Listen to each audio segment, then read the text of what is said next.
కేంద్ర ప్రభుత్వం జిఎస్టీ 2.0 కింద ప్రధానమంత్రి మోదీ గారు ఇచ్చిన పిలుపు మేరకు రాష్ట్రము మరియు కేంద్ర ప్రభుత్వాలు కలిసి ఈ జిఎస్టీ రేట్లని రేపు రాబోయే 22వ తారీఖు నుంచి తగ్గిస్తున్నారన్న విషయం మనందరికీ తెలుసు. సో దీనివల్ల మన నిత్యావసరాలు ఏవైతే వస్తువులు ఉన్నాయో అంటే పేస్ట్లు, షాంపూ, సబ్బులు ఇత్యాతర వస్తువులు అన్నిట్లో కూడాను రేట్లు తగ్గే అవకాశాలు చాలా ఎక్కువగా ఉన్నాయి.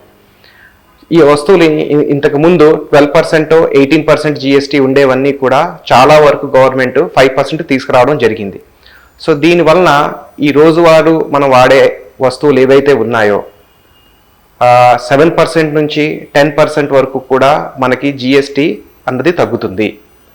అలాగే మన హోటల్స్లో ఏదైతే స్టే చేస్తామో ఇన్ కేస్ ఆ హోటల్ రూమ్ రెంట్ 7,500 కన్నా తక్కువ ఉంటే ఒకప్పుడు మనం 12% జిఎస్టీ పే చేసేవాళ్ళం.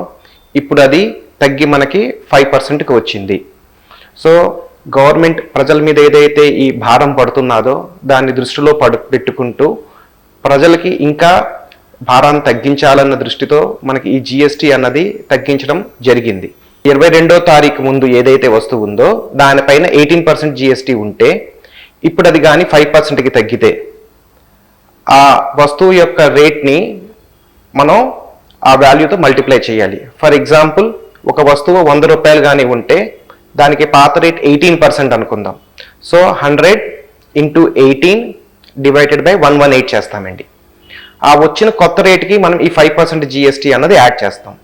సో ఈ జిఎస్టీ రేట్ ఎఫెక్ట్ అన్నది మనకి బెనిఫిట్ తగ్గిందా లేదా అన్నది దాన్ని బట్టి మనం చూసుకోవచ్చు. సో ఒక సింపుల్ ఎగ్జాంపుల్లో తీసుకుంటేనండి ఒక వస్తువు ఏదైతే 18%, 12%లో ఉండేదో ఇప్పుడు అది కానీ మనకి 5%లో వస్తే అంచనాగా మనకి 6% వరకు రేటు తగ్గుదల బెనిఫిట్ అన్నది దొరుకుతుంది.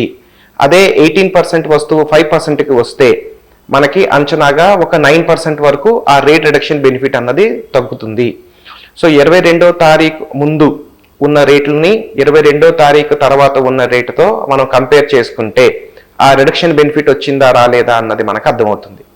అయితే మనకు అనిపించవచ్చు, సార్ ఇన్ని తగ్గాయి కదా, మన బంగారం పరిస్థితి ఏంటి, బంగారం రేట్ కూడా పెరుగుతుంది కదా, సో బంగారం మీద కూడా గవర్నమెంట్ ఏదైనా రేట్ తగ్గించిందా? లేదండి, గవర్నమెంట్ జిఎస్టీకి వచ్చేసరికి బంగారం మీద ఎటువంటి మార్పు అన్నది లేదు.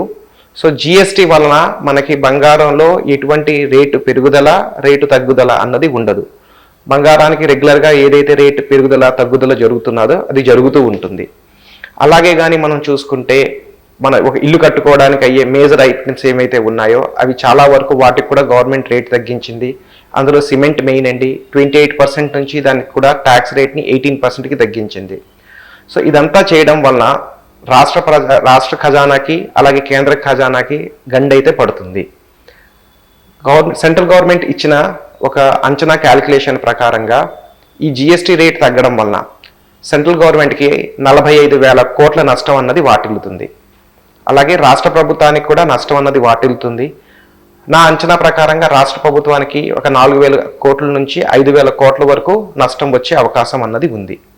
అయితే మనకు అనిపించవచ్చు, అయ్యో రాష్ట్రానికి నష్టం వస్తుంది, దేశానికి నష్టం వస్తుంది, పరిస్థితి ఏమిటి? సార్ సింపుల్ అండి, ప్రజల చేతిలో డబ్బు ఉంటే మనం మళ్ళీ ఆ డబ్బుని ఖర్చు పెడతాము, దానిపైన మళ్ళీ గవర్నమెంట్కి జిఎస్టీ వస్తుంది. ఇది ఒక టైమింగ్ ఎఫెక్ట్.